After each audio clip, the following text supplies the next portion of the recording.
J'aurais adoré qu'on me dise « Cynthia, vous avez un cancer du sein ». Non, on m'a envoyé un email. En solidarité à Octobre Rose, je souhaitais débuter ce mois sur InPower en donnant la parole à une femme qui a traversé un cancer du sein. Ta vie bascule complètement. Je transpire rien. J'étais perdue. Je ne savais pas quoi faire en fait, parce que c'est dans les yeux de l'autre que tu vois que t'es malade. Est-ce qu'il y a une Cynthia avant la maladie et une Cynthia après la maladie ? Cynthia K avait une vie à 100 à l'heure. Elle passait son temps aux quatre coins du monde à organiser des événements pour les plus grandes marques de luxe. Jusqu'au jour où, en 2016, elle remarque une anomalie sur son sein droit. Sous la douche, autopalpation, et là je sens un truc tout de suite sous l'aisselle. Je sais tout de suite que ça devrait pas être là. T'as une dissociation avec ton corps qui arrive, des sentiments d'injustice en fait, où on se dit pourquoi moi, pourquoi tu me fais ça en fait. Le diagnostic tombe. À 30 ans, Cynthia est atteinte d'un cancer du sein. S'ensuit un combat à la fois physique, mais aussi psychologique, pour vaincre la maladie et surtout apprendre à se reconstruire après. Bon, ça va mieux dans la tête, mais j'ai quand même envie de me suicider tous les matins. Qu'est-ce qu'on fait ?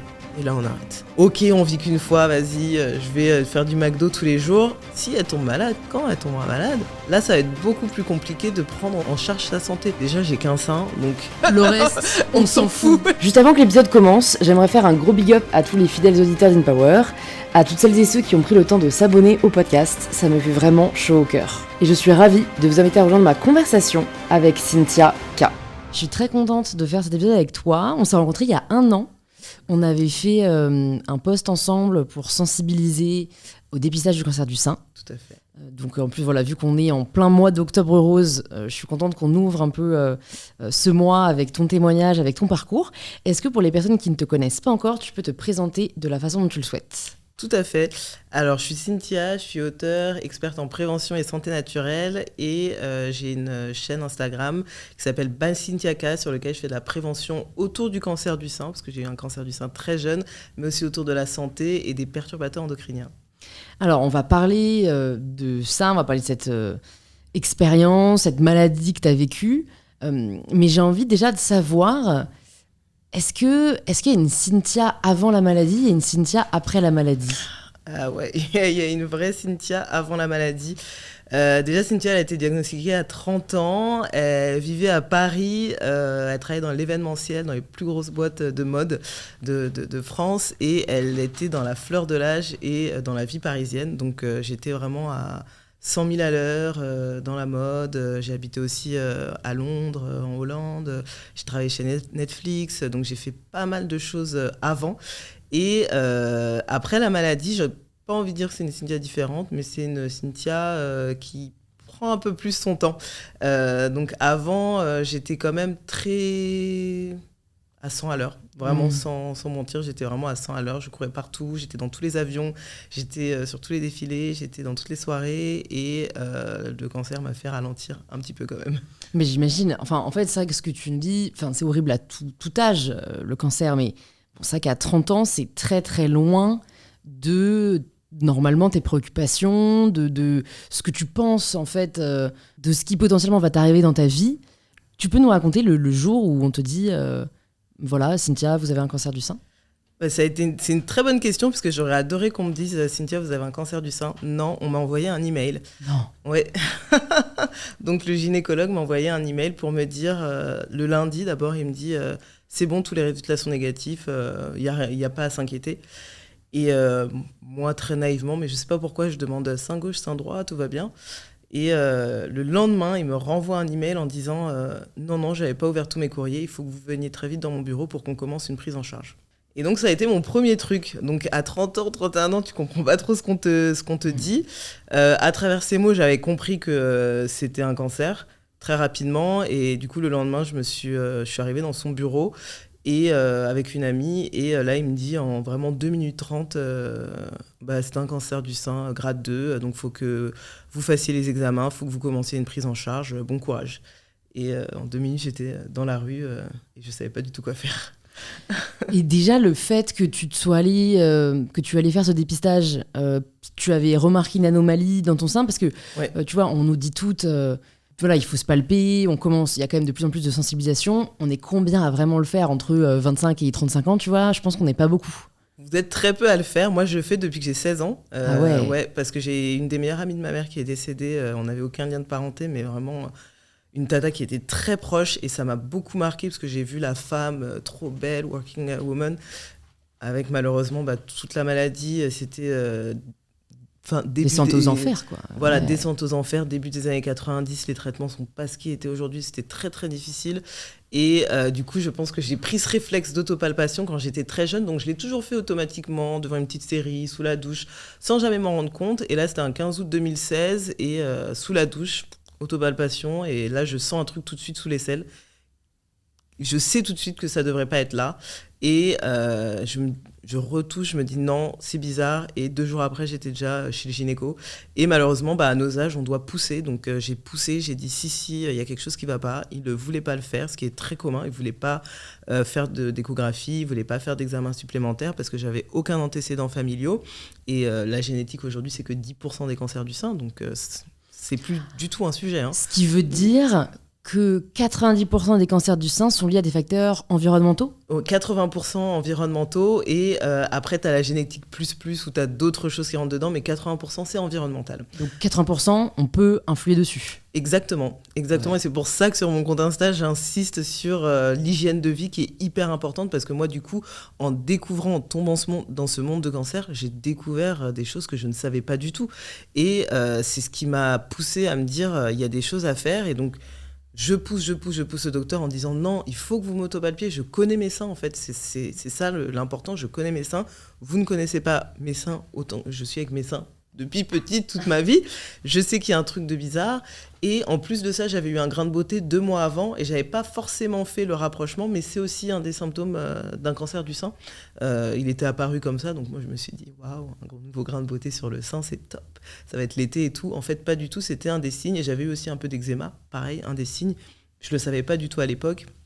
Et après, quand il a fait l'échographie, il a vu tout de suite qu'en effet, c'était une microcalcification, comme ça s'appelle. Et là, j'ai les examens en plus. Et à l'époque, c'était 1 mois. C'est un petit peu moins long aujourd'hui, mais c'était 1 mois. Et au bout d'1 mois, j'ai eu les résultats et cancer du sein. Donc, en l'espace d'1 mois, c'est-à-dire entre le 15 août 2016 et le 15 septembre 2016, ta vie bascule complètement. Là, pour le moment, j'étais douteuse, tu vois, je continuais ma vie en fait, je me suis dit bon il y a quelque chose mais je sais pas si ça va être positif, bon il faut quand même que je continue ma vie, voilà, comme si de rien n'était. J'en avais parlé à ma sœur, j'en avais parlé à ma meilleure amie, à un autre ami, mais voilà, tout le monde était serein, non t'inquiète pas c'est rien, et il y a quand même le doute dans ta tête et il y a des classifications qui font que moi j'étais dans la classification plus où t'as juste 10% de chance que ce soit pas un cancer, donc bon j'étais déjà là, ok. Et après ouais, quand j'ai eu le résultat définitif, là tu te dis ta vie s'arrête, je suis célibataire, clairement voilà, je pense plus à rien. Qu'est-ce qui change ? Est-ce que tu peux nous dire concrètement, tu vois, le jour où le verdict tombe, le lendemain, qu'est-ce que tu te dis ? En fait, je me dis, ça doit être un tel raz-de-marée de ne pas savoir quoi faire, de ne pas savoir de quoi demain sera fait. Est-ce que tu quittes ton travail ? Est-ce que tu arrives à avoir l'accompagnement que tu attendais ? Enfin, comment ça se passe les premiers jours ? Alors, les premiers jours étaient très difficiles parce que comme ce docteur ne m'avait pas du tout indiqué ce que je devais faire, j'étais perdue. Je ne savais pas quoi faire en fait. Moi, ce qui m'a aidée, c'est que j'avais beaucoup de familles et d'amis qui étaient dans le corps médical, qui m'ont dit il faut que tu prennes rendez-vous à tels endroits, mais je ne savais pas du tout quoi faire. Et normalement, aujourd'hui, je le sais, c'est le docteur qui prend les premiers rendez-vous ou qui t'indique où aller, tout simplement. Mais comment tu l'expliques ça ?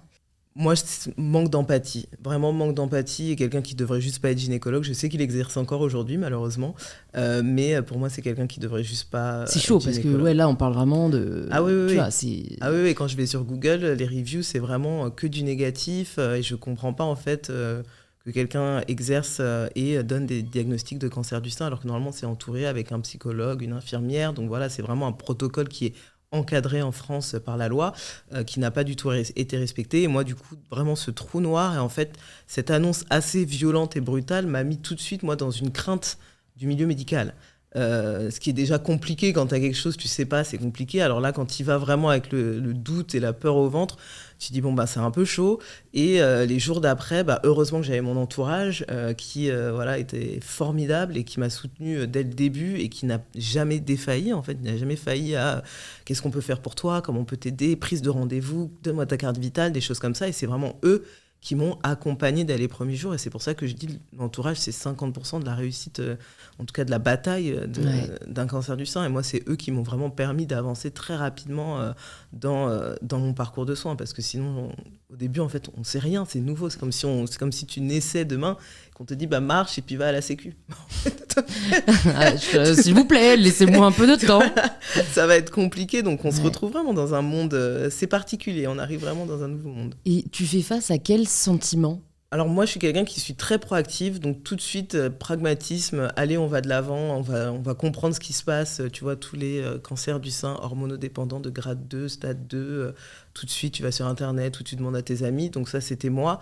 Mais en même temps, j'avais quand même dans la tête un sentiment d'injustice envers mon corps, déjà. Parce que même si j'ai travaillé dans la mode, je sortais, je faisais quand même attention à moi, je mangeais bien, je dormais quand même assez, je buvais de l'alcool, mais voilà, j'avais quand même une vie relativement saine et je faisais du sport tous les jours, j'étais vraiment la nana. Ah, tu connais ce nouveau jus vert, mais t'as entendu parler de Goop ? Enfin, vraiment le truc hyper bien. Et quand je tombais malade, tout le monde me disait, mais c'est fou quoi, Cynthia quoi.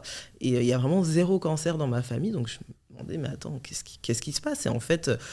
Très vite, on commence à te parler de mastectomie, on commence à te parler de chimiothérapie, donc tout de suite, tu fais la relation avec tes cheveux, tu commences à te dire, mais attends, qu'est-ce que je t'ai fait, quoi ? Mon corps, j'ai relativement bien pris soin de toi, on s'est toujours bien entendu, et là, en fait, t'as une dissociation avec ton corps qui arrive, où d'un côté, t'es un petit peu comme un cobaye du système médical, où tu te dis, t'as un rendez-vous là, donc tu y vas, tu fais les trucs. Et de l'autre côté, je pouvais me toucher. Il y avait 0 sensation, en fait. C'était vraiment... c'était un corps et on me soigne. Et puis, dans la tête, en fait, il n'y avait plus du tout de rapprochement. Et en fait, c'est un travail qui est très, très long à faire et qui est très commun parmi les personnes qui ont eu des cancers du sein. Parce qu'il y avait une forme de rejet de ton corps, c'est ça ? Il y avait une forme de... en fait, tu m'as trahi. Complètement. C'est une trahison et sentiment d'injustice, en fait, où on se dit, pourquoi moi ? Pourquoi tu me fais ça, en fait, quand j'ai relativement bien pris soin de toi et là, tout d'un coup, un cancer du sein assez jeune, on ne sait plus quoi faire, on se retrouve dans des situations où, en effet, on est toute la journée devant un corps médical qui nous ausculte et on n'a pas forcément envie de se retrouver devant 6-7 médecins. Enfin, moi, je dis 6-7 parce que ça m'est arrivé un jour où c'était 7 hommes devant moi, dont 4 stagiaires qui arrivent d'un coup et qui me regardent poitrine mastectomée. Et du coup, tu te sens vraiment mal, en fait. Et tu as une dissociation qui se fait entre ton corps physique, ton corps mental, et tu as juste plus envie d'être là et de ressentir. Et du coup, moi, je me regardais vraiment en me disant pourquoi tu m'as fait ça, et j'ai vraiment bien pris soin de toi, et c'est un sentiment qui est commun parmi énormément de femmes que j'ai interviewées et qui demande un travail de réappropriation très très très profond qui vient souvent après, dans l'après-cancer. Ouais, c'est ce que j'allais te demander. Est-ce que tu penses qu'on peut réussir à ne pas se couper de son corps pendant ? C'est une très bonne question. Je pense qu'on peut réussir pendant, mais si on réussit pendant, je pense que ça viendra après. Je pense qu'il y aura un moment, de toute façon, où il y aura une dissociation avec le corps qui va se faire. Moi, elle s'est faite assez rapidement, parce qu'encore une fois, je suis très pragmatique, donc j'ai dit, ça va être ma vie pendant 1 an, les médecins, la nudité. Et elle a continué après dans la réappropriation, mais je pense que même si on essaye de se dire, c'est quand même mon corps, je travaille avec lui, au bout d'un moment... C'est comme un deuil, en fait, et j'en parle dans le livre, c'est vraiment les étapes du deuil.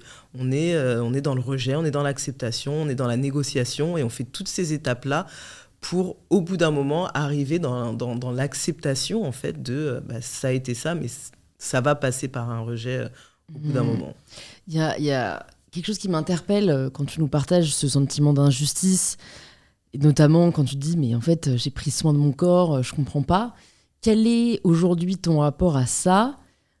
Parce que d'entendre ce type de témoignage, personnellement, ça me conforte dans l'idée de pas trop se prendre la tête, en fait, sur justement les derniers jus verts, sur, tu vois, les 5 ou 6 séances de sport par semaine, et de me dire, en fait, dans tous les cas, il peut nous arriver, malheureusement, n'importe quoi demain.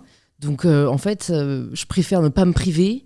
Ouais. Et oui, je bois, et oui, je mange gras parfois, et le but, c'est pas d'en faire un excès, évidemment. Tu vois, je pense que, en fait, on peut être partagé dans le fait de se dire, ok, il m'est arrivé ça, et alors maintenant, du coup, je vais faire tout mon possible pour être parfaite et mettre toutes les chances de mon côté, ce que j'entends aussi. Et puis d'un autre côté, on peut se dire, du coup, YOLO, parce que même si on fait tout parfaitement, ça n'empêchera pas le fait qu'un jour, c'est pas que notre corps puisse se retourner contre nous, mais en tout cas qu'il décide quelque chose dont on n'est pas responsable. Ouais, c'est une très bonne remarque et beaucoup de personnes se font cette remarque. Moi, je mets de l'eau dans mon vin parce que je me dis, la façon dont je prenais soin de mon corps m'a permis de bien répondre au traitement. Et du coup, d'avoir un système immunitaire qui était quand même assez fort pour ne pas douiller pendant les chimios, parce que moi, je travaillais pendant mes chimiothérapies. Donc, je faisais ma chimio le vendredi. Le lundi, tu me voyais au travail comme si de rien n'était. Et j'avais pas autant d'effets secondaires que ça. Si je te disais pas que j'avais le cancer, parce que je mettais des foulards avant de tomber malade, t'aurais pas pu savoir en fait. Si je te le disais pas, tu savais pas que j'étais malade. Et du coup, je pense que le fait que je prenais soin de mon corps avant a permis que je puisse soit gérer la douleur, soit gérer les effets secondaires, soit continuer à bien m'alimenter, à savoir quoi manger aussi, parce que c'est hyper important. Et du coup, ne pas forcément trop être perdu, parce qu'une personne qui va se dire, ok, on vit qu'une fois, vas-y, je vais faire du McDo tous les jours. Si elle tombe malade, quand elle tombera malade, là, ça va être beaucoup plus compliqué de prendre en charge sa santé. Et c'est ce que je dis aux gens. Je dis, on ne peut pas savoir ce qui va se passer demain. Il peut tout se passer. Mais la façon dont votre corps va réagir aux médicaments, parce que c'est des choses très, très, très fortes qu'on nous donne, là, c'est là que vous allez voir. Et moi, les docteurs me disaient en l'occurrence que j'avais comme un petit cancer et qu'on avait l'impression que j'étais au Club Med. Attends, pourquoi ils t'ont dit ça ? Quel est le rapport ? J'étais là, non. Parce qu'en fait, ils me disaient, vous avez l'air tellement bien, vous n'êtes pas fatigué, vous avez plein d'énergie. Je dis, mais je ne suis pas au Club Med, en fait. Je vomis le samedi, mais par contre, le dimanche, je mange les trucs qu'il faut bien manger. Je sais quoi faire, je fais ma méditation, je fais mon yoga, je fais de l'acupuncture, je fais les traitements durs, je fais la médecine douce à côté. Je sais quoi faire, je prends soin de moi et c'est pour ça que j'y arrive relativement bien. Et moi, c'est ça que je veux pour tout le monde, en fait. Sauf que ça, c'est des choses qu'on ne nous dit pas. Quand on tombe malade, on vous dit, vous avez la chimiothérapie et surtout, mangez bien pendant la chimio, faites un gros repas. Mais si tu fais un gros repas, mais tu vas te retrouver aux toilettes tout le week-end, en fait. Et il y a des choses, en fait, qu'on ne nous dit pas, que moi, j'ai appris petit à petit, de par ce que je connaissais déjà avant. Et quand je suis tombée dans le trou noir, parce que t'as rien à faire quand t'es en arrêt maladie au début, j'ai fait mes recherches et là, je me suis dit, ok, je suis tombée malade, mais les réflexes que j'avais avant dans mes petits rituels bien-être sont quand même valables aujourd'hui et peuvent m'aider à me remettre sur pied, et notamment grâce à la méditation qui m'a énormément aidé pour gérer la douleur pendant les mastectomies, à la respiration, ou juste marcher un petit peu tous les jours, quoi. Quand est-ce que du coup t'as été en arrêt maladie ? J'étais en arrêt maladie le jour de mon diagnostic. Le jour où je suis allée chez le gynéco, je me suis mise en arrêt maladie. Ok, parce que tu nous disais que tu faisais les chimios le vendredi, lundi t'étais au travail. Parce qu'en fait, dans mon parcours de soins, j'ai d'abord commencé par la chirurgie, la conservation des ovocytes, et ensuite je suis partie en chimiothérapie. D'accord. Ouais, parce que j'avais un cancer qui était localisé dans mon sein, donc je savais que j'allais perdre mon sein de toute façon. Donc ils préféraient, moi dans mon cas, et souvent dans ces cas-là, c'est commencer la chirurgie, donc tu fais ta mastectomie en premier, et comme pour une mastectomie, il y aura toujours un arrêt maladie, je me suis dit, j'ai besoin d'encaisser quand même, je vais être fatiguée physiquement. Je me suis mise en arrêt maladie pendant 3 mois et demi, le temps de faire la chirurgie et la préservation des ovocytes, parce que j'ai pas eu d'enfant, et quand on a un cancer du sein ou qu'on va faire de la chimiothérapie en tout cas, on propose de conserver les ovocytes pour plus tard, donc j'ai fait ça. Et après, j'ai commencé la chimiothérapie, et après ma première chimio, je me suis dit, je retourne travailler, et je suis retournée travailler. Comment a évolué ton rapport à la féminité dans cette période ? Ça fait beaucoup, tu vois, perdre un sein, qu'on te dise, je me le disais en commençant, de toute façon, limite, vous pouvez dire au revoir à la maternité parce que tu es sous hormones pendant une dizaine d'années. Comment tu vis cette féminité qui, finalement, ne ressemble pas à celle qui est valorisée par la société ? Très bon point, c'est quelque chose que j'aborde parce qu'il faut savoir que moi, je me suis fait reconstruire tout de suite. J'ai une reconstruction immédiate quand on m'a enlevé mon sein dans ma mastectomie. Et aujourd'hui, les reconstructions immédiates, c'est des choses qui sont pratiquement systématiquement proposées aux jeunes femmes. Sauf que ce qu'on ne dit pas, c'est que quand on te reconstruit immédiatement, moi en tout cas, j'ai eu un sein qui a été enlevé, donc mastectomie unilatérale. Je suis née, j'ai grandi, j'ai eu un bonnet D toute ma vie. Là, on me met un bonnet CD de l'autre côté qui, lui, tient bien, mais le côté gauche on ne touche pas du tout au côté gauche. Là, on a un sein qui pend. Et là, quand on se voit tout de suite dans le miroir, on se dit, attends, j'ai un sein qui pend et l'autre qui est comme ça, déjà le cerveau il comprend pas ce qui se passe. Physiquement tu comprends pas, et en plus, même si on te remet un sein tout de suite et que tu as l'impression qu'on t'enlève un sein pour te mettre un sein, tu n'as plus de sensation dans ce sein. Tu n'as plus de sensation, tu peux plus allaiter puisqu'on t'enlève tous les canaux lactifères. Et là, tu dis, ah ouais, il y a quelque chose. Et en plus, ça tire parce qu'on t'enlève aussi tous les ganglions que tu as sous les selles, dans mon cas en tout cas. Et ça commence petit à petit, tu vois, tu commences à enregistrer. Et moi, malheureusement, en plus, j'ai le lourd malheur d'avoir de la radiothérapie sur ma prothèse, ce qui n'est pas une chose qui devrait être fait, mais malheureusement qui est toujours fait. Et ma prothèse n'a pas tenu, donc mon sein s'est ouvert, la prothèse est tombée. Et du coup, on m'a enlevé ma prothèse et j'ai eu un sein pendant 1 an et demi. Donc j'étais à plat complètement du côté droit. Donc là, la féminité, encore une fois, ça prend un coup. Tu te regardes un petit peu, vraiment, t'es dissocié, tu ne comprends pas ce qui se passe dans ton corps, tu te regardes complètement différemment. Moi, j'étais célibataire aussi à l'époque. Donc là, je me souviens avoir eu cette conversation avec ma mère où elle me dit « Oh, mais de toute façon, si un gars ne veut pas être avec toi, c'est tant pis, c'est sa perte. » Toi, dans ta tête, tu te dis, mais t'es mignonne, super, t'as déjà fait 4 enfants, t'as vécu ta vie. Moi, je commence à peine et tout. C'est pas juste, en fait, tu vois, pourquoi ça m'arrive. Donc, j'aimerais bien juste vivre normalement. Et t'avais l'impression que c'était un frein. Tu te disais, j'arriverai jamais à trouver quelqu'un avec un sein. Au début, je me suis vraiment dit, qu'est-ce que c'est que ce truc qui peut vouloir quelqu'un comme ça? Et en fait, il y a quelque chose de très bizarre qui s'est passé quand j'ai eu ce retrait de prothèse qui a été fait. J'avais ma prothèse depuis 6 mois et quand elle a lâché, plus de sein pendant 1 an et demi. Au début, je me suis dit, oh là là, ça va être horrible. Et en fait, pas du tout. Je dis dans le livre que j'ai jamais eu une carrière Tinder aussi réussie que quand je n'avais qu'un sein. Et pratiquement toutes les femmes que j'ai interrogées ont dit la même chose. Mais comment tu l'expliques ? En fait, moi, je l'explique à ma façon, c'est-à-dire que je me dis que t'es tellement libérée de ces injonctions du regard de toi, de « putain, j'ai de la cellulite », « putain, je suis grosse », « putain, j'ai trop mangé », « putain, il va pas… » Qu'en fait, tu dis « déjà, j'ai qu'un sein, donc… » Le reste, on s'en fout. Exactement, on s'en fout. Et du coup, en fait, t'as ce truc libérateur, t'as ce voile libérateur. Tu dis, en fait, si le gars il t'aime pas, en fait, ma mère, elle avait raison. Ouais. On base et on passe à autre chose. Et en fait, on passait à autre chose et c'était tout. Et du coup, j'explique comment annoncer à son date qu'on a qu'un sein. En fait, c'est vraiment un rapport avec toi-même. Et tu le vois très vite si la personne a envie de continuer la conversation ou pas. Et la réalité, c'est que ça ne te gêne pas, en fait. Moi, en tout cas, ça ne me gênait pas. La plupart des femmes à qui j'ai parlé, ça ne les gênait pas aussi de dire, on arrête là, on s'arrête là. Et puis, si on continue, tant mieux, en fait. Mais vraiment, ça t'enlève un voile, en fait, où je ne vais pas en dire les frivolités, parce que c'est quand même des complexes des aussi, complexes qui sont valables, qu'on nous a mis depuis qu'on est petite. Donc voilà, c'est valable. Mais en tout cas, qui sont moins présents et du coup on se sent un petit peu plus libéré, en tout cas j'ai pas envie de dire pour tout le monde parce que c'est pas vrai, chacun a son chemin, mais plus libéré. Et ça m'a même fait questionner sur le fait de est-ce que j'ai envie de me faire reconstruire ou pas, parce qu'au début c'était toujours je vais me faire reconstruire, et quand j'ai eu que ce sein là pendant 1 an et demi, j'étais tellement bien en fait que je me suis dit est-ce que je me fais reconstruire. Et il faut savoir que seulement 30% des femmes se font reconstruire. On pense que c'est toutes les femmes, pas du tout, c'est 30% des femmes qui se font reconstruire parce qu'il n'y a pas l'envie, parce qu'il y a la peur, parce qu'on est juste bien en fait comme ça. Et c'est des questions que je soulève parce que c'est important. La société nous dit, en fait, t'es pas femme si t'as pas 2 seins. C'est pas vrai. Non. En fait, c'est pas du tout vrai. Les seins ne représentent pas la féminité. La maternité, c'est un autre sujet. La féminité, c'est différent. Et tu peux très bien te sentir femme. Et moi, la seule raison pour laquelle je me suis fait reconstruire, c'était un besoin de symétrie. J'avais juste besoin de symétrie. Et il n'y avait pas de sous-vêtements à l'époque de un côté, en fait. Maintenant, ça existe.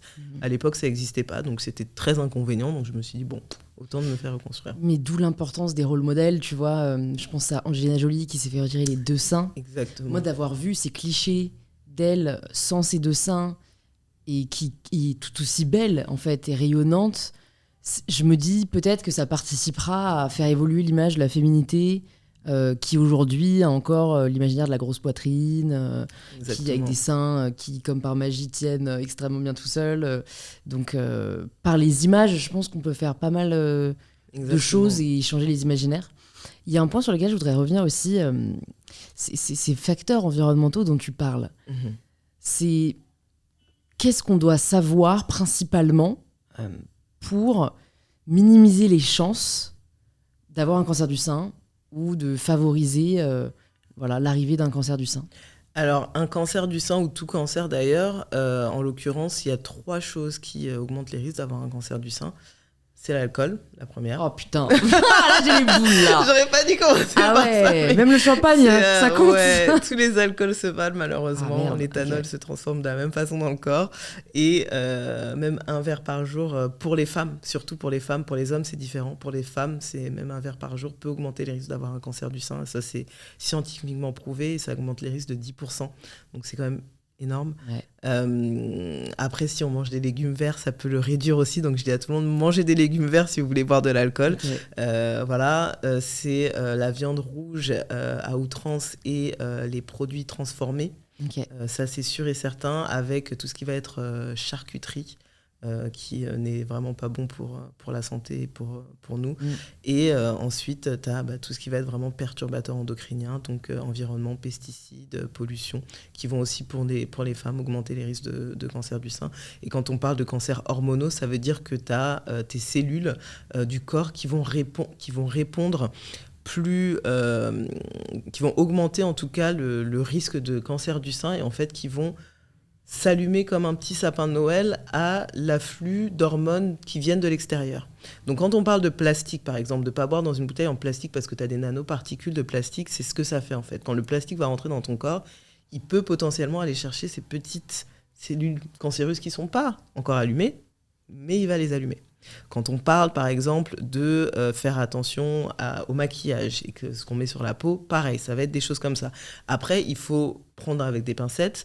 Moi, je dis toujours, commençons par l'intérieur du corps avant d'aller à l'extérieur du corps. Donc, je dis toujours, tout bêtement, filtrez votre eau, ne faites pas chauffer des choses dans des contenants en plastique, parce que ça, voilà, c'est le truc qui va complètement augmenter vos risques de cancer du sein et de perturbateurs endocriniens. Et d'ailleurs, quand on parle de cancer du sein, on parle aussi de cancer de l'utérus, de cancer des ovaires, donc tout ce qui va être gynécologique et ce qui est lié aux hormones malheureusement.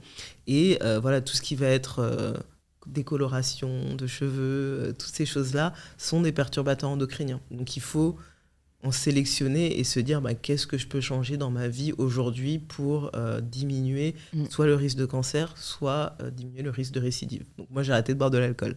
Ah ouais, complètement. Ouais. Non mais en plus c'est noble. Moi j'ai l'impression qu'il y a un mouvement, je suis des personnes qui parlent, tu vois, de cette, de cette sobriété. Et c'est juste que, je trouve que ça, socialement, il y a quand même un truc où c'est très fun quoi, de temps en temps. Et j'ai un peu de mal avec l'idée de privation. Donc je pense qu'il faut vraiment, enfin tu vois, dans ton cas, tu sais pourquoi tu le fais, quoi. Il y a vraiment il faut cette motivation, je pense, supérieure pour réussir à être dans une forme de contrainte mais qui ne se ressent pas comme ça, quoi. Je suis complètement d'accord et moi je m'étais toujours dit quand j'ai eu mon diagnostic je vais arrêter l'alcool et la réalité c'est que j'ai pas réussi. Ça m'a pris 4 ans avant d'arrêter l'alcool, donc même quand j'ai été diagnostiquée je continue à boire un petit peu. Pendant les chimios j'ai arrêté complètement parce que c'était contre-productif, mais après j'ai repris sans excès, mais je m'étais dit je peux vivre, je peux continuer de vivre. Et en fait il y a 2 ans je me suis réveillée et je me suis dit j'ai plus envie.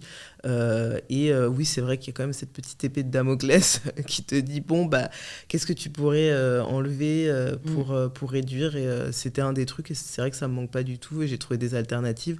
Mais il faut choisir. Et j'ai envie de dire que si la frustration elle est aussi forte que le plaisir de pas boire d'alcool, autant boire un verre de temps en temps et manger des légumes verts en fait. Enfin, tu vois, c'est bien. On prendra ton livre pour lire les astuces de comment arranger les choses. Exactement. Et t'as pas cité les produits laitiers? Les produits laitiers, non, parce que c'est pas, ça n'a pas été tant que ça. Okay. Pour être, on n'est pas aux États-Unis en fait. Ici, il y a pas d'hormones en tout cas scientifiquement qui sont démontrées de donner aux vaches pour qui vont être transmises à l'humain. Donc, j'ai pas envie de dire les produits laitiers parce que en plus, il y en a dans énormément de choses. C'est compliqué d'arrêter aussi les produits laitiers. Moi, je dis juste aux gens, achetez du bio ou achetez local, achetez la bonne vache, allez chez votre fournisseur, chez votre petit producteur. N'allez pas en grande surface, sachez d'où est-ce que viennent vos produits et ça va aller. Et toujours pas dans l'excès, en fait, vraiment dans la mesure, avec parcimonie, parce que de toute façon, l'excès de tout nuit, je pourrais que manger des légumes verts tous les jours, en fait. S'il n'y a que ça sert à rien. Donc voilà, moi je suis pas dans la privation de qui que ce soit. Je suis végane aujourd'hui, j'étais pas végane quand je suis tombée malade. Aujourd'hui je suis végane, c'est quelque chose que j'explique dans le livre. Est-ce que le véganisme s'appliquerait à tout le monde quand on n'a pas envie de récidiver ? Et je dis non, en fait, parce que moi j'ai fait des études de nutrition végétale. J'ai mis 7 ans avant de devenir végane. Je ne suis pas devenue végane du jour au lendemain. Je me suis renseignée, si ça ne marchait pas pour moi, je ne le ferai pas. Il y a des gens qui ne vont pas prendre le temps. Je ne vous conseille pas de le faire. Continuez à faire ce que vous faisiez avant. Voyez ce que vous pouvez ajouter, ce qui va être dans le bien-être, et allez plus vers ça. Mais n'allez pas vers quelque chose qui va vous priver, où vous allez manquer de vitamines et manquer d'énergie pour juste cicatriser, juste pour vous sentir bien au niveau santé mentale. En fait, ça ne sert à rien. Donc. En fait, c'est vrai que je trouve la vision d'ajouter plutôt que de retirer est plus bénéfique et plus motivante. Se dire, ok, est-ce que je peux rajouter des légumes verts à un repas par jour ? Exactement. Est-ce que je peux rajouter ou remplacer une eau et en effet, je pense que niveau adaptation, c'est quand même plus efficace. Exactement. Est-ce qu'il y a d'autres facteurs à part l'alimentation qui jouent ? J'ai quand même observé, et je le dis en disclaimer énorme, je ne suis absolument pas médecin, j'ai un immense respect pour les médecins, moi non je plus. remercie les médecins qui ont sauvé ma santé mentale, mais c'est vrai que je n'ai pu m'empêcher d'observer cette corrélation entre 3 ou 4 personnes que je connais, femmes, qui ont pris la pilule Diane 35 et qui ont eu derrière un cancer du sein. Donc voilà, après c'est peut-être une coïncidence, et c'était aussi que des personnes et c'est donc ça fait écho à la chose que tu disais au début, des personnes qui avaient un tempérament très à faire beaucoup de choses, très voilà, on dirait yang, enfin tu vois, qui ont un tempérament très actif. Et bon, je pense que ce sera toujours assez difficile à prouver, mais tu vois, est-ce que tu sais à quel point en fait la pilule, qui est quand même une prise d'hormones, et un tempérament peuvent avoir une influence sur le cancer du sein ? Alors, c'est prouvé aujourd'hui que le stress, l'anxiété et le surmenage, donc je pense que quand on a un tempérament comme ça, en plus, on a tendance à négliger son sommeil, et le manque de sommeil peuvent augmenter les risques d'avoir un cancer, ça c'est sûr et certain.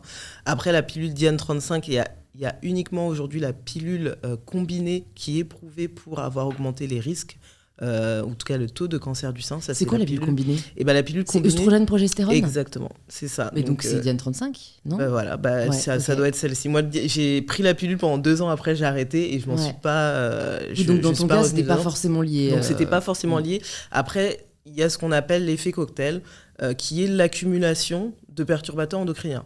Donc un perturbateur tout seul, ça va aller. Un perturbateur tout seul, ça peut aller. Par contre, quand tu commences à faire 1, plus 2, plus 3, plus 4, plus 5, là, tu vas commencer à avoir cette accumulation de perturbateurs endocriniens.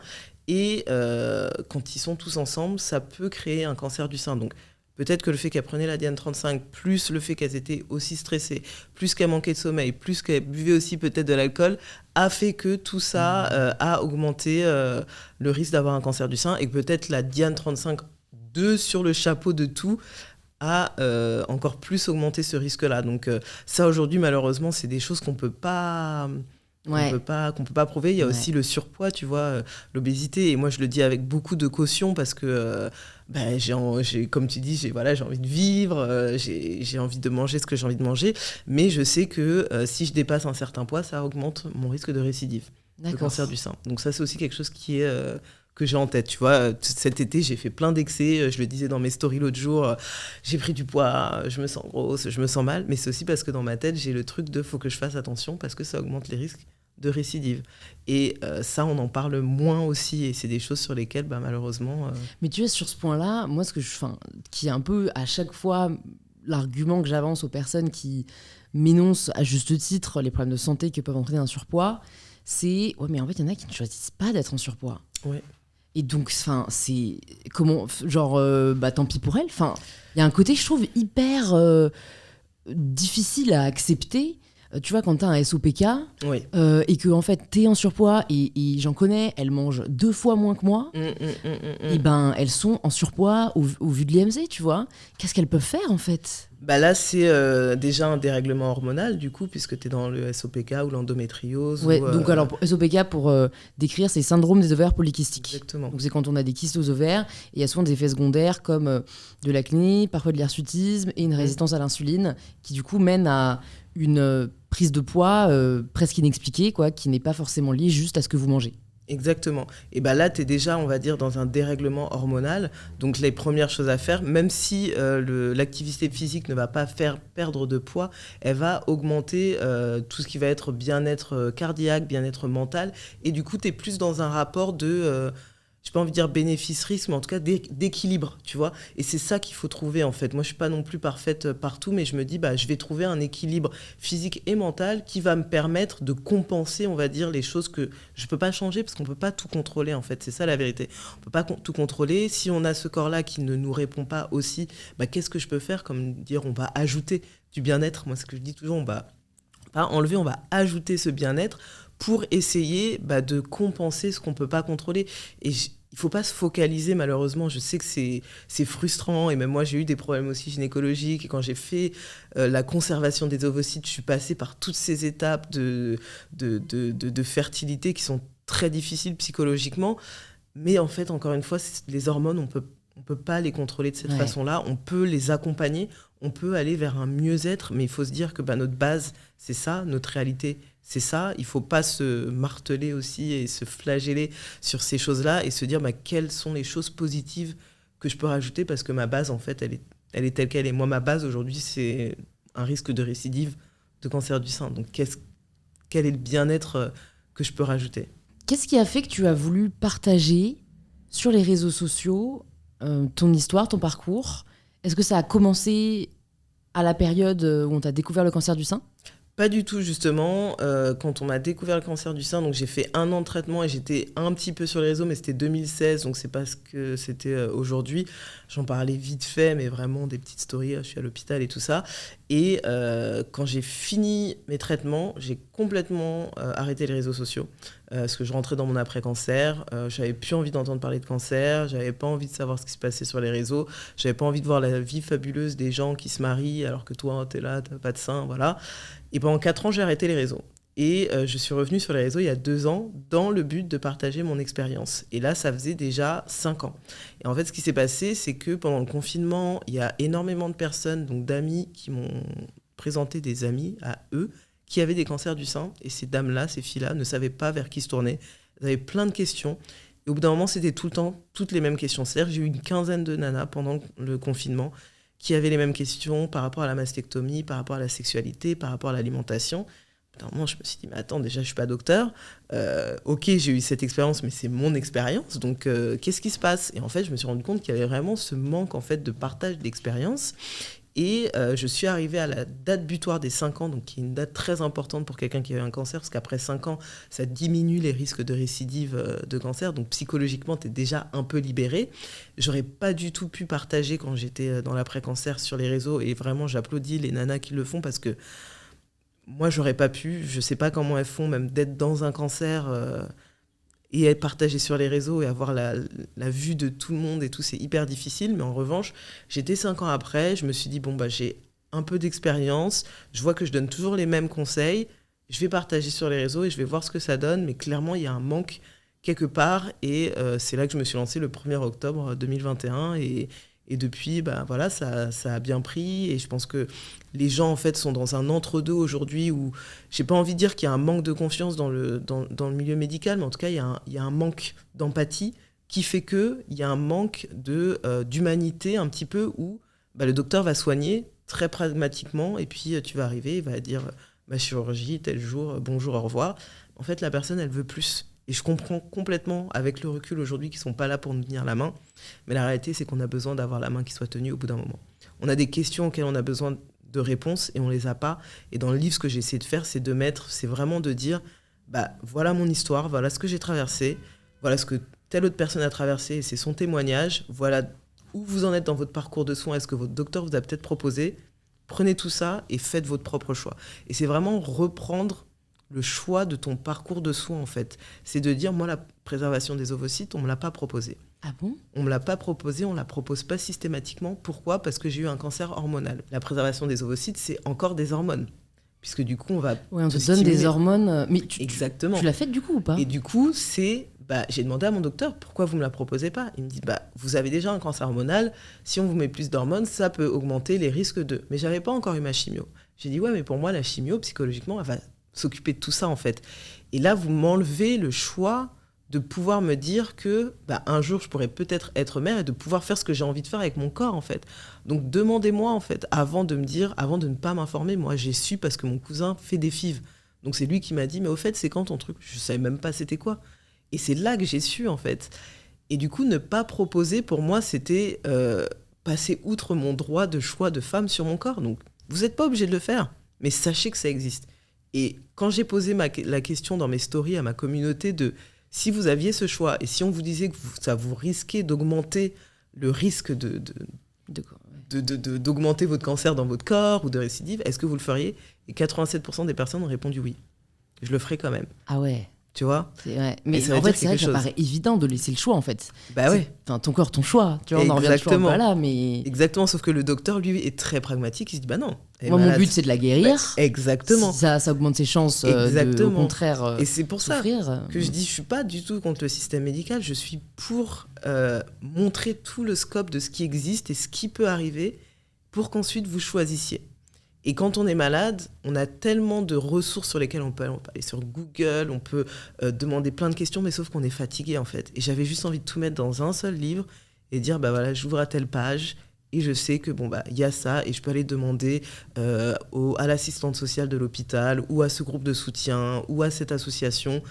Mais en tout cas, je sais que ça existe. Oui, et puis surtout, c'est de confiance.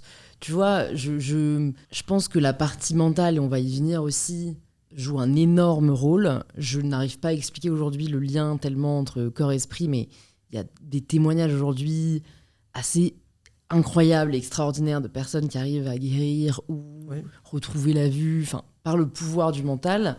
Et à l'inverse, je pense que ça peut aussi détruire. Et feu ma grand-mère, que j'aimais énormément, tu vois, elle utilisait un peu Internet, elle avait 70 ans, donc elle allait juste sur Google, puis elle n'avait pas le recul critique, quoi, pour comprendre ce que nous on sait aujourd'hui. Et je sais pas, j'ai toujours eu cette espèce de conviction que le fait qu'elle regarde tous les jours, elle a eu un cancer de l'estomac, j'ai pas eu les détails parce que j'étais assez jeune, mais pour moi, si tu veux, elle s'est un peu laissée mourir, parce qu'en fait, elle avait tellement lu qu'elle était condamnée, qu'en fait, à partir du moment où tu crois que tu es condamné, c'est sûr que le cerveau, apparemment, de ce que j'ai pu lire, va vérifier ta croyance un peu. Exactement. Donc ça ne veut pas dire que parce que tu crois que tu vas guérir, tu vas forcément guérir, mais en tout cas, ça peut que augmenter tes chances de guérison, quoi. Exactement. Et il y a des études qui prouvent aussi que ça peut augmenter ton bien-être, ta confiance en toi, et du coup que tu peux juste mentalement être dans plus de positivité et justement commencer un peu à guérir tes cellules. J'ai mis des études dans le livre autour de la méditation qui aussi permet de guérir un petit peu les cellules. Donc il y a plein de choses liées au mental, liées aux médecines holistiques, liées aux médecines douces qui peuvent aider mentalement à accompagner justement pendant ces traitements plus lourds. Et moi, c'est pour ça que je dis toujours, l'entourage, c'est hyper important, le mental, c'est hyper important. Moi, dans le livre, je parle pas du tout de mort parce que c'est pas quelque chose que j'ai considéré. Donc, je me sentais pas à ma place d'en parler. J'ai donné des recommandations de livres, mais en fait, c'est pas du tout quelque chose que j'ai voulu considérer parce que même si on m'a dit, oui, votre cancer se soigne très bien, ok, mais en fait, une opération, il y a toujours un risque. Une chimiothérapie, il y a toujours un risque. C'est quand même un cancer. Il y a quand même un risque. Mais moi, je me suis refusée d'y penser et c'est pas quelque chose que j'aborde parce que c'est juste pas quelque chose que je connais. Et je pense que c'est un sujet très lourd.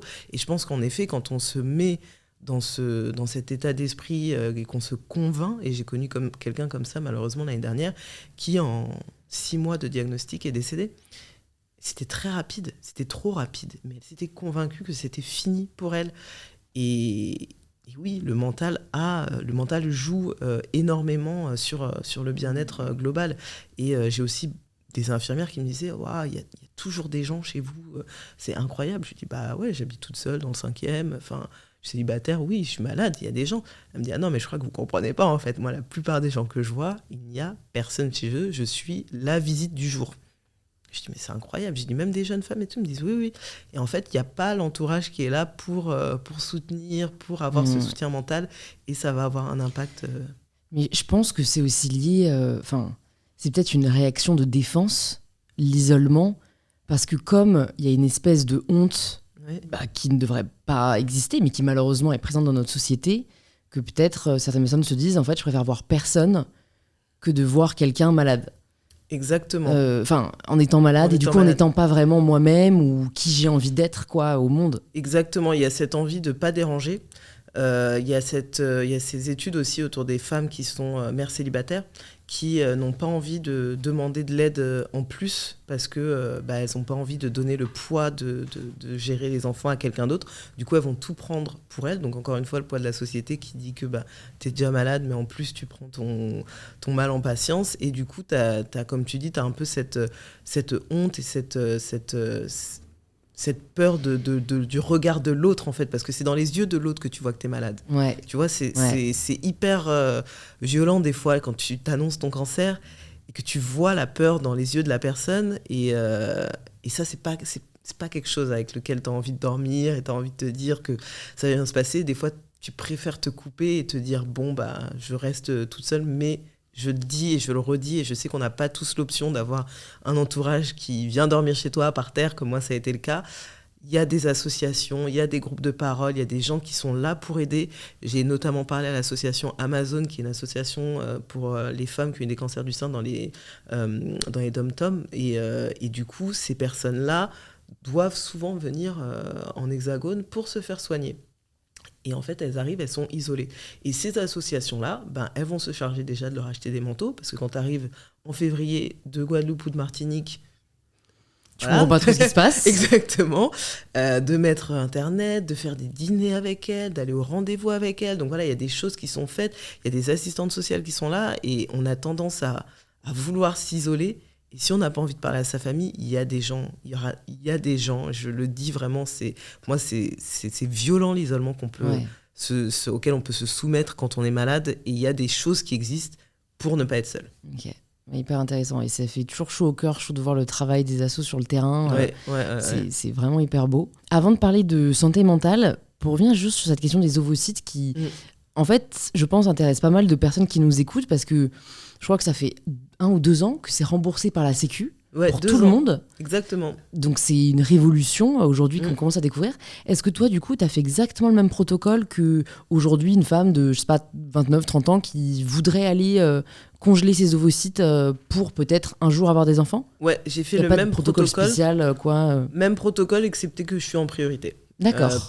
Avant, moi, je l'ai fait quand ça n'existait pas encore, et c'est depuis septembre 2021, si je ne dis pas de bêtises, pour les femmes de 29 à 37 ans, et l'attente est très longue. Il y a des attentes de 1 an, 2 ans parfois, donc il faut demander très tôt, mais sinon c'est le même protocole avec les injections tous les jours, aller faire vérifier à l'hôpital, et ensuite la ponction du coup pour les ovocytes. Et moi je dis dans le livre d'ailleurs, on va vous donner le choix de faire une anesthésie locale ou une anesthésie générale.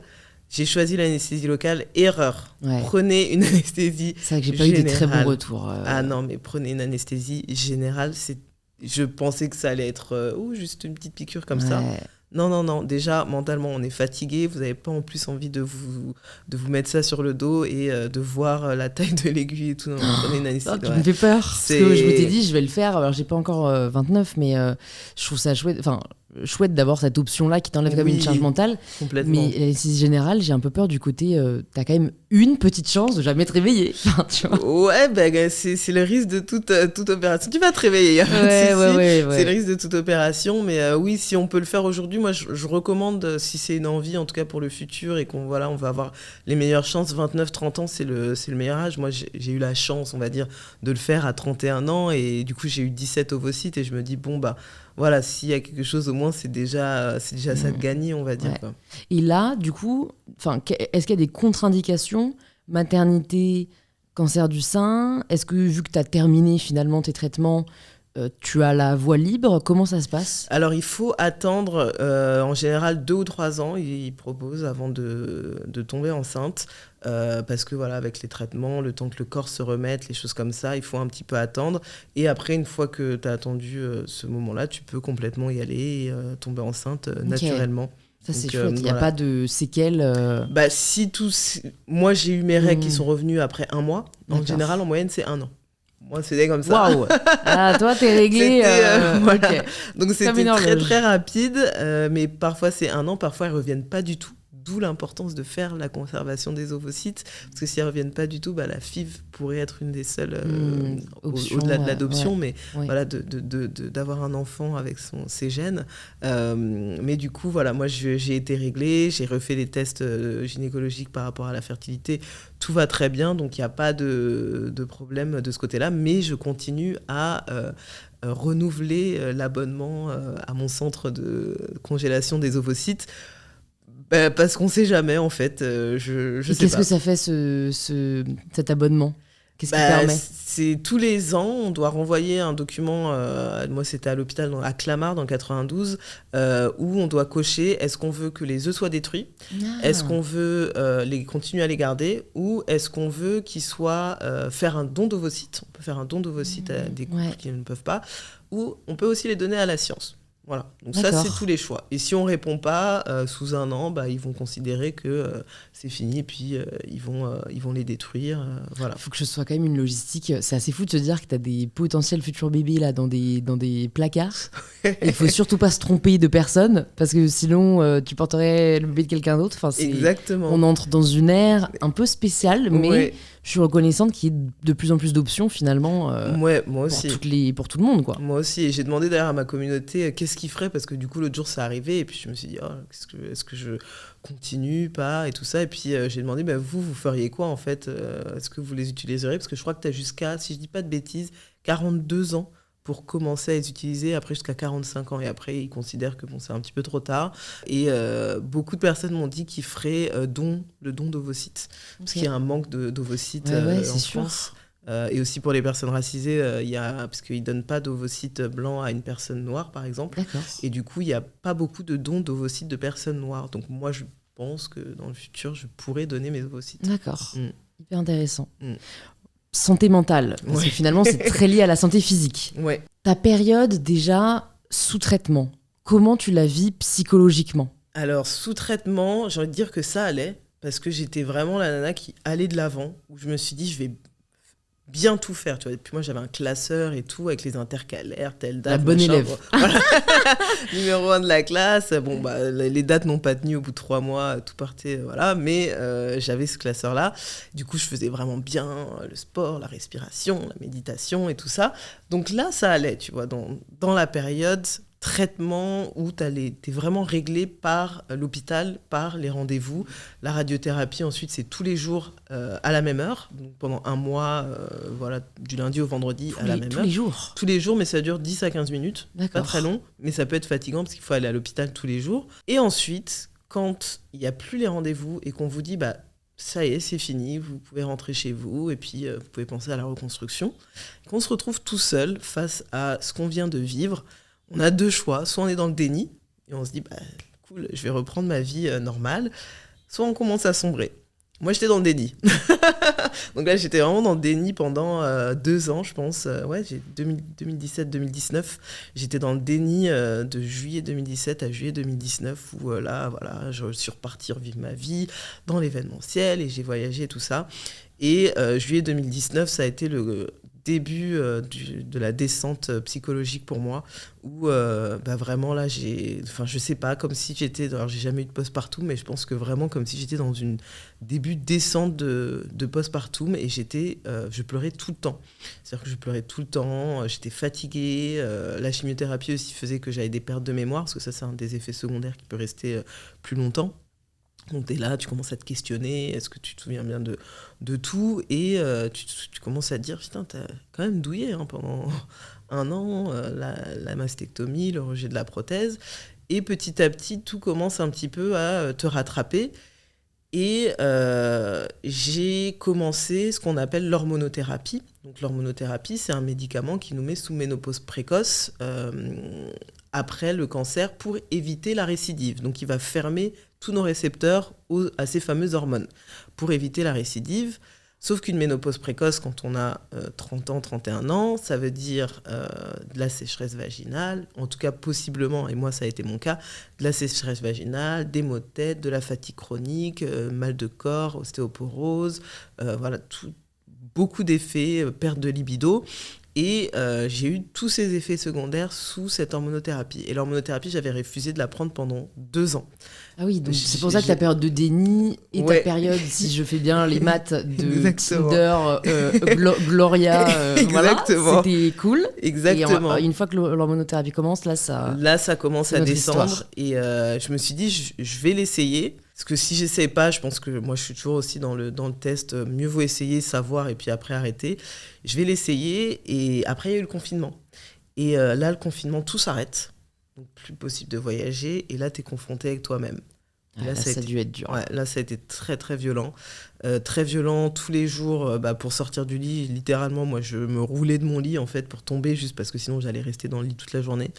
Je pleurais sans savoir pourquoi toute la journée, des idées noires tout le temps, je ruminais tout le temps, vraiment j'étais vraiment au bout du rouleau et là je me suis dit soit je vais en thérapie, soit je finis en fait et il n'y a plus rien après et je me suis dit je vais commencer la thérapie et j'étais pas du tout quelqu'un qui croyait à la thérapie avant. Je me suis dit ça marche pour les autres mais pour moi ça va pas marcher culturellement chez nous on fait pas forcément de thérapie mais je me suis dit on essaye, sinon de toute façon c'est fini. Donc, Et quand tu dis c'est fini, tu parles de toi ou du traitement ? Ah non, c'est de moi. D'accord. Moi je suis finie. Moi je me finis et ça marchera pas.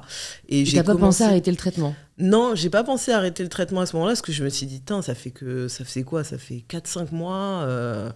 Allez, tu vois, t'es plus dur que ça, tu vois, tu devrais pouvoir. C'est terrible, ce sentiment de responsabilité. Exactement. Comme si on pouvait tout. Exactement, et il y avait d'autres dames, tu vois, à qui je parlais, qui me disaient non, moi ça va, et tout ça. Je me dis, mais je comprends pas, attends, pourtant je fais les trucs bien, donc ça devrait passer.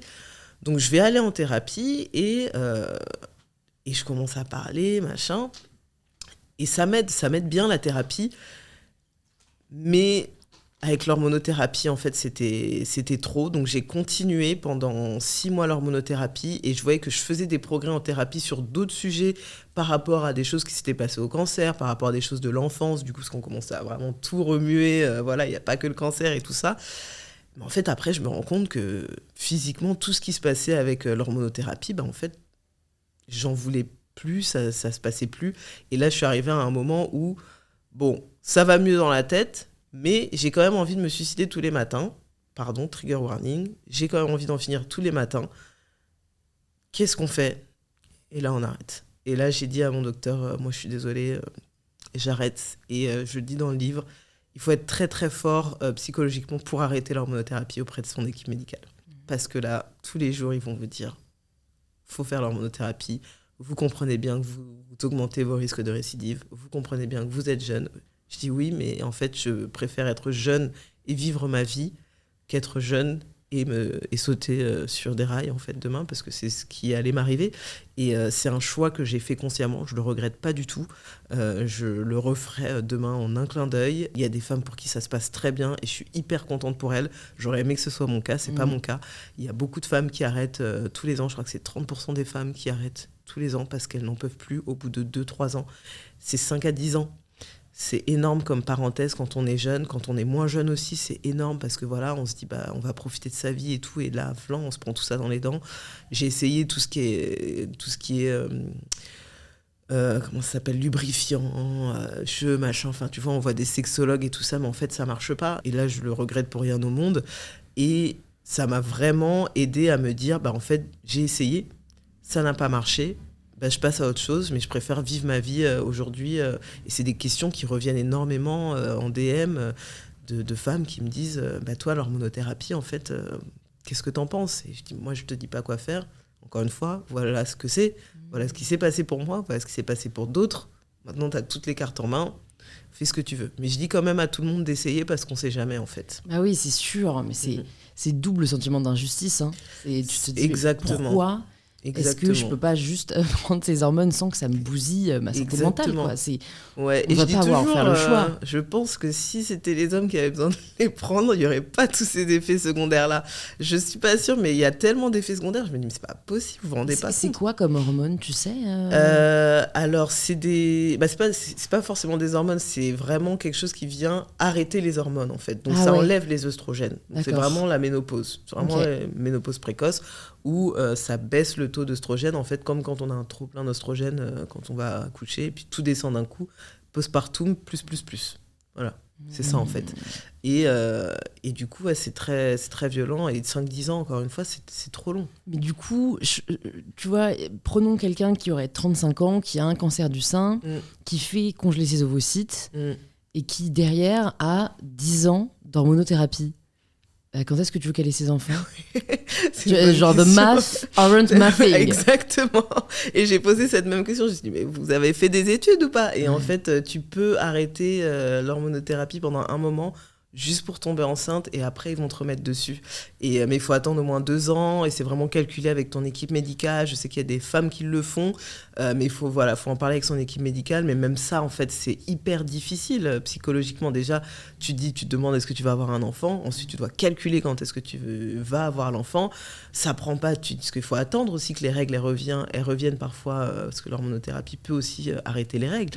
Là, tu attends ton cycle. Enfin, psychologiquement, c'est toute une mathématique, une gym mentale pour se dire je vais avoir cet enfant, et après on retourne dessus. Donc en plus tu retournes dessus avec un nouveau-né.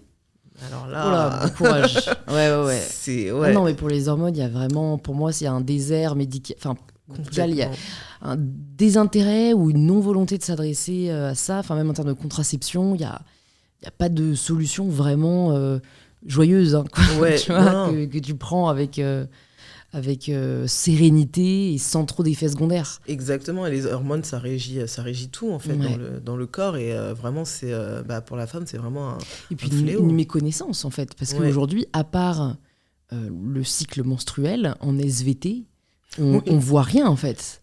On n'a pas d'éducation sur le sujet. Exactement, et rien que quand je dis parfois l'autopalpation devrait être apprise à l'école dès qu'on est réglé. Non. Ça, c'est pas possible. On va pas faire toucher les seins aux femmes, aux filles et aux garçons, d'ailleurs, parce que les hommes aussi ont des cancers du sein. Tous les ans, il y a 1% des personnes diagnostiquées sont des hommes. Pourquoi on ferait ça?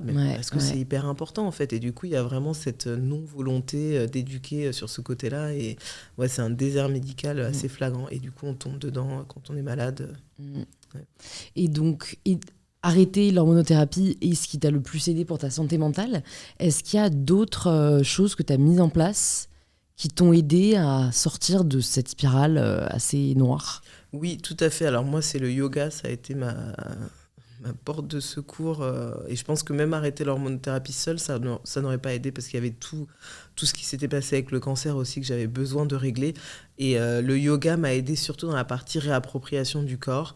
Où j'avais vraiment fait cette dissociation. Encore une fois, je dis, on n'avait pas touché à mon sein gauche, mais je pouvais toucher mon sein gauche, j'avais plus du tout de sensation, en fait.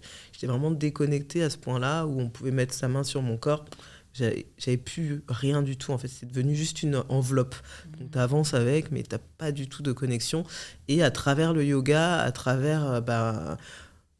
arriver à gérer en tout cas la douleur, et les docteurs aussi m'avaient dit, parce que j'ai eu de gros problèmes avec justement cette prothèse qui est sortie du coup avec mon bras. Ils m'avaient dit que je pourrais plus lever mon bras au-dessus de la tête, pourrais plus faire plein de choses, et du coup j'arrive à faire des choses que je ne savais même pas faire avant de tomber malade, l'équilibre sur les avant-bras, des choses que je savais pas du tout faire, et surtout cette reconnexion du corps qui m'a fait me dire qu'en fait je suis pas limitée.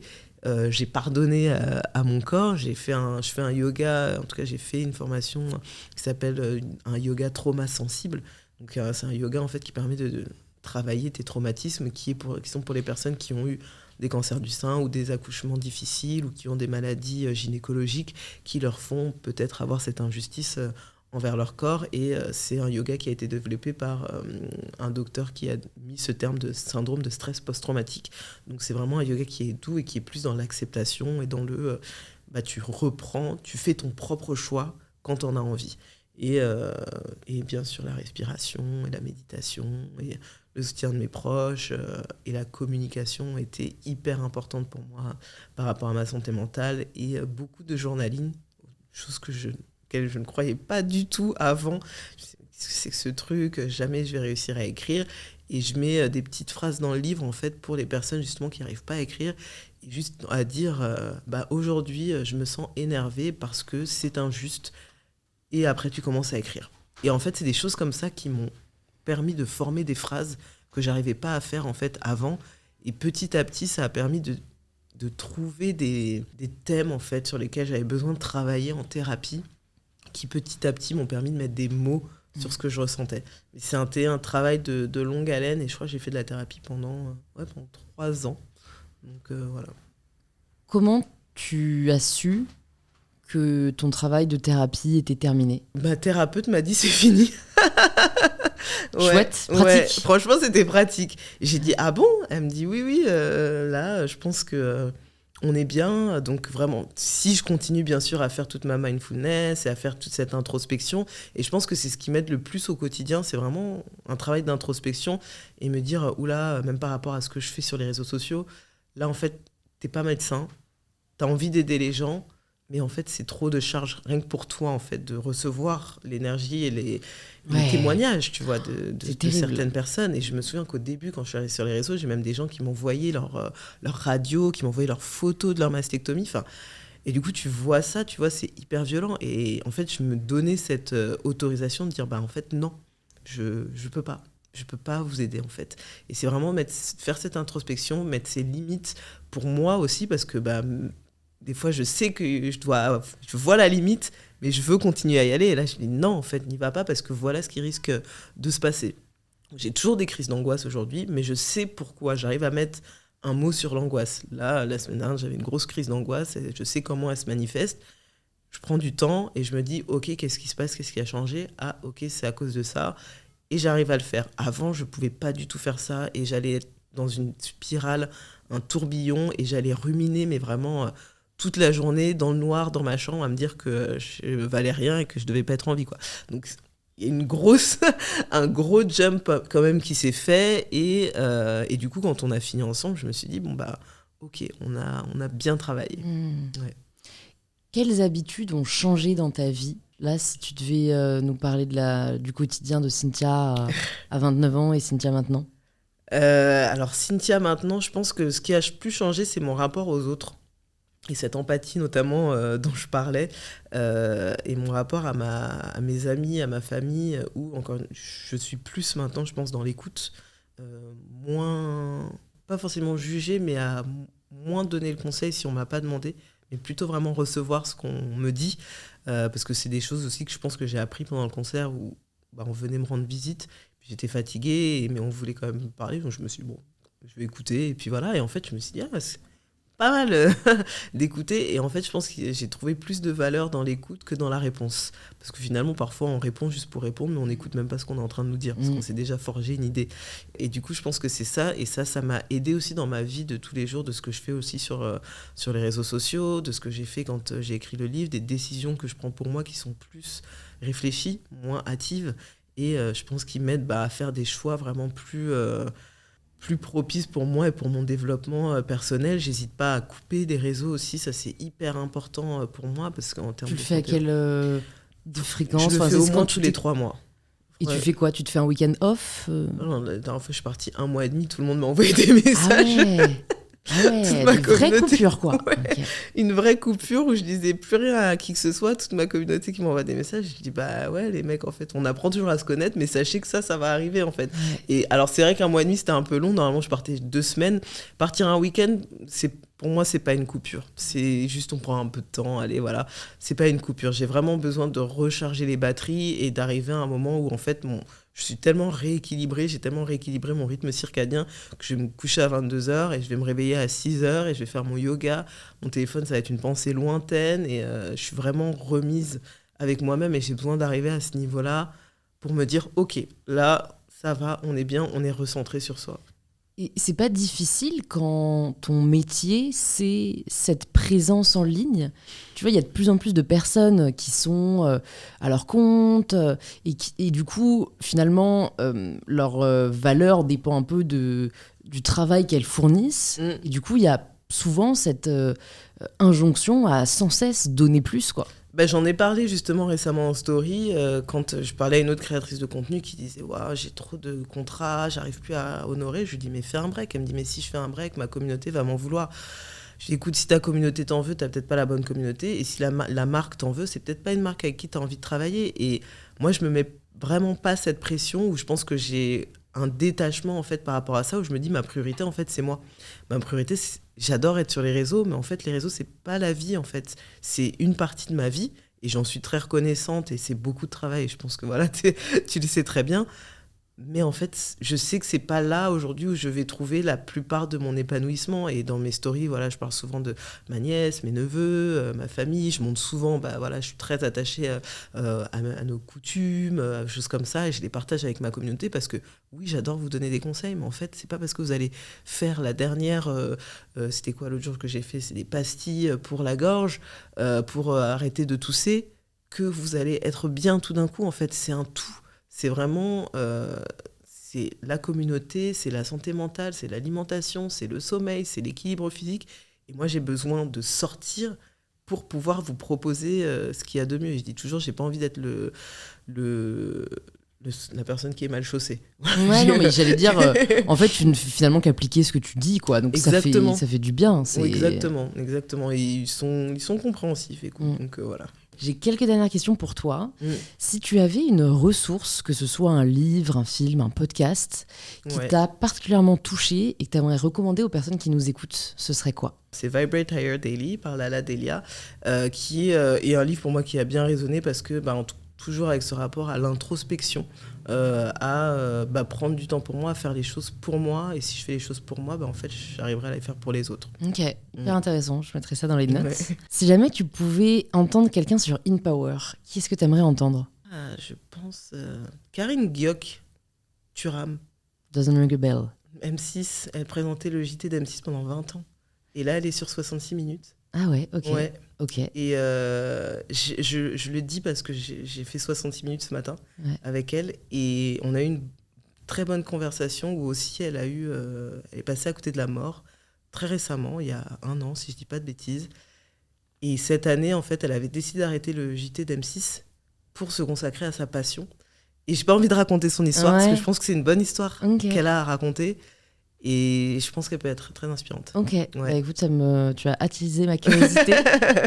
Avant de te poser la question signature du podcast, j'ai envie de te demander si là, je te donnais un petit carnet avec un petit crayon et que tu pouvais écrire une phrase pour Cynthia, je dirais peut-être le jour de son diagnostic. Qu'est-ce que tu lui dirais ?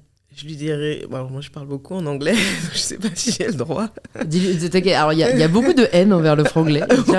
Mais si c'est que de l'anglais, ça va. Si c'est que de l'anglais, ça va. Et puis je traduirais. Je lui dirais vraiment, t'es là, t'es en bonne santé, tout va bien se passer, fais-toi confiance et repose-toi sur ton entourage. Vraiment, repose-toi sur ton entourage et fais-leur confiance. Ok. Maintenant, je vais te poser du coup la dernière question, la question signature du podcast. Ça signifie quoi pour toi prendre le pouvoir de sa vie ? Alors pour moi, prendre le pouvoir de sa vie, c'est vraiment faire ses choix en son âme et conscience. C'est vraiment prendre le choix qui te reflète le mieux. Et moi, j'ai souvent vécu par rapport à ce que je pensais qu'on voulait de moi. Donc pas par rapport à ce qu'on me disait d'être, mais par rapport à ce que je le pensais vraiment. Et en fait, j'ai pendant longtemps, je pense, vécu dans ma propre ombre, en fait. J'étais ma propre marionnette. Et pour moi, ça a été ça, reprendre le pouvoir, c'est faire mes choix en mon âme et conscience, en sachant que c'est vraiment ce que j'ai envie de faire ce matin et que je le fais sans force, en fait, que je le fais vraiment aligné avec mes valeurs, avec ce que j'ai envie d'être et sans état d'âme. Merci beaucoup, Cynthia. C'était hyper intéressant. Merci beaucoup. Vraiment, merci à toi. J'ai appris beaucoup de choses et puis je suis ravie qu'on ait pu faire, je l'espère, un peu de sensibilisation. Pour les personnes qui veulent aller plus loin, qui veulent en savoir plus sur toi, sur ton nouveau livre, où est-ce qu'on les redirige ? Alors, si vous voulez en savoir plus sur mon nouveau livre qui sortira fin octobre, il peut être précommandé sur la Fnac principalement et sur By Cynthia K sur Instagram, et j'ai aussi mon site internet cynthiaka.com. Ok, Voilà. bah, je Il y a mettrai toutes ces tout ça dans les notes du podcast. Et Parfait. puis j'espère à très vite. À très vite, merci beaucoup Louise.